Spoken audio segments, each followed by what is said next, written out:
Hi, I'm Lenny McGill with Glock Store Performance Center. Thanks for joining me. Today we're going to talk about a part that most people don't even know exists in the Glock.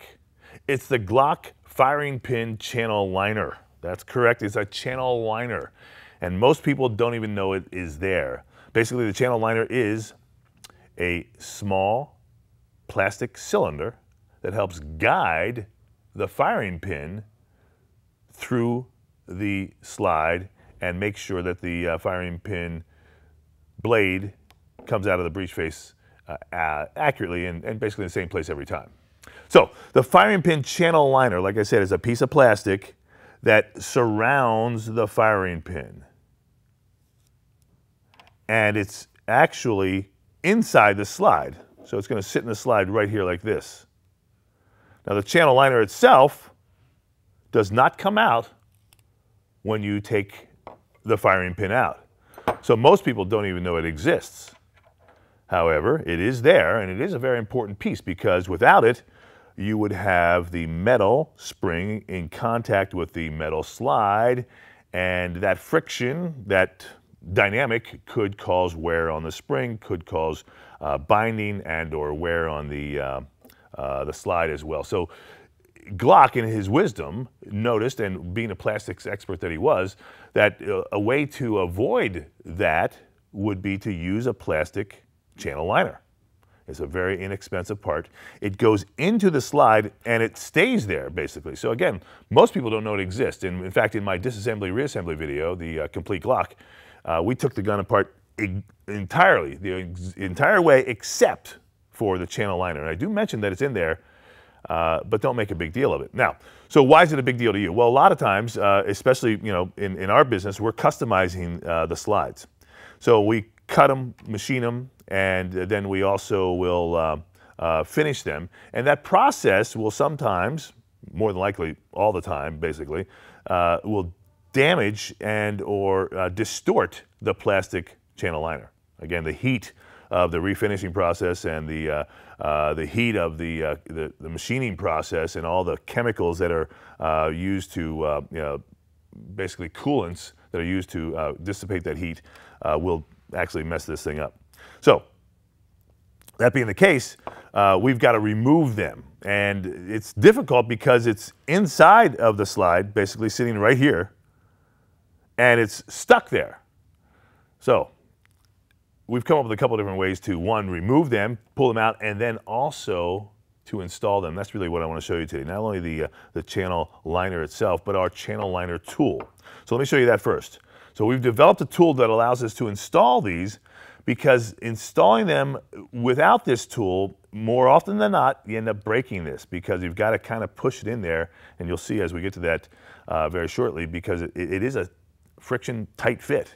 So you'll see the tool is machined to accept the channel liner, and it's got a little shoulder here that allows us to have accurate and even distribution of our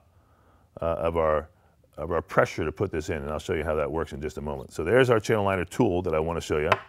And now, let me show you how we're going to go ahead and take the channel liner out. There's two ways that we've come up with that are effective. One is a 5/16 inch lag bolt that you buy at Home Depot. All right, it's simple, easy. We've cut the top off here because we didn't want that point to be, pointy and scratchy into our slides. But it is just a 5/16 inch lag bolt that you can buy down at Home Depot or any of those hardware stores. And now you can see it's about 3 inches long or 4 inches long. Another way you can also do this is using a 40 caliber wire brush. So now you're starting to get the object here. What we're going to do is we're actually going to use one of these devices to go in here, capture that, and then yank it out. All right. I found, you have a lot of success with the lag bolt, but once you use a lag bolt, the thing is definitely toast, because you're going to go in, you're actually going to screw the lag bolt into the plastic and then yank it out.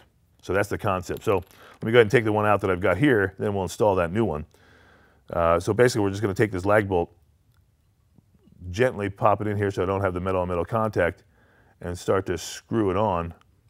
So once I get it screwed on and get a good bite there, get those those threads that bite the plastic, I'm going to just yank it out. And there it comes. You can see right here, the channel liner comes out of the slide.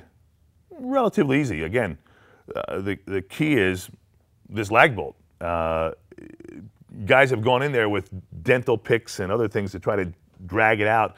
And one of the worst things you can do is start to break the thing up while it's in there. So this seems to be a very good little trick that we've developed that works good. And then they're just going to unscrew it here. And there it is. So once it's been mangled by the threads of the screw, it's really useless. You don't want to try to use it again. These are very inexpensive parts, less than $2, I think. So we're just going to throw that off to the side.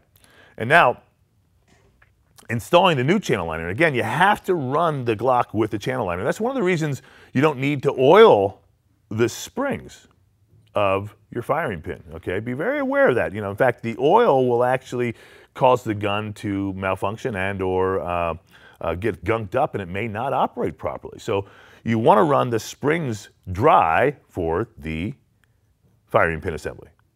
All right, and you certainly don't want any oil inside of your channel liner. It's a very tight fit, notice. So it's not coming off by itself, all right? So basically what's happening is, there's some action. That spring is working, very ever so slightly. So you don't want to have any oil in there whatsoever.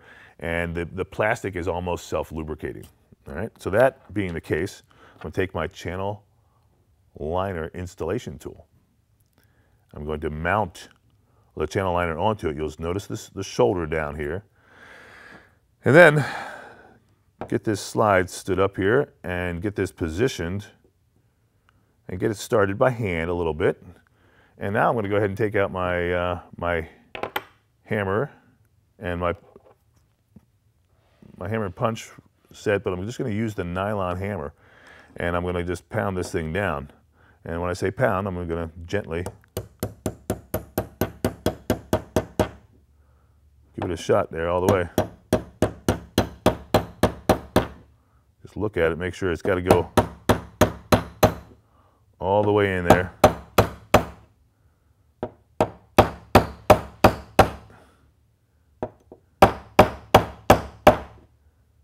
And a little bit more. Remember, you don't want to see any of this channel liner. It is completely inside the gun. So there you can look here now at the tool is all the way down past that cutout right there, and the channel liner resides right in here. Basically, right there, okay? So we'll give it another tap just to make sure it's done. And then once we're done, we've got to pull this guy out. And this gets a little bit hard sometimes, so maybe you get a pair of pliers if you need to, but okay, got it off.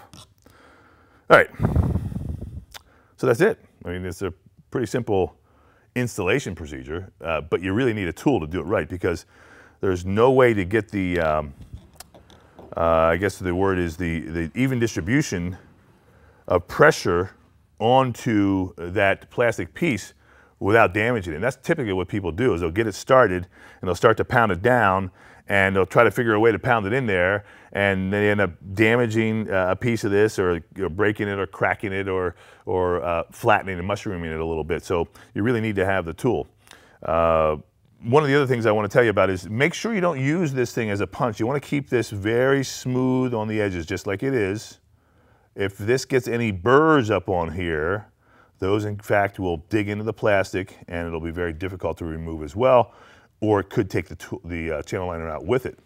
So it's very important you don't get this thing damaged up and you don't use it as a punch or get it nicked in any way, because once it gets a nick, it's going to grab hold of that plastic and it's going to start to pull the channel liner out with it when you try to take it out. So again, it's the unsung part in the Glock, the channel liner, and it fits all Glocks. It's the same piece for all Glocks. And Gaston Glock was very smart when he designed this gun that all these parts are interchangeable. A lot of the parts are interchangeable, which keeps the manufacturing costs down low.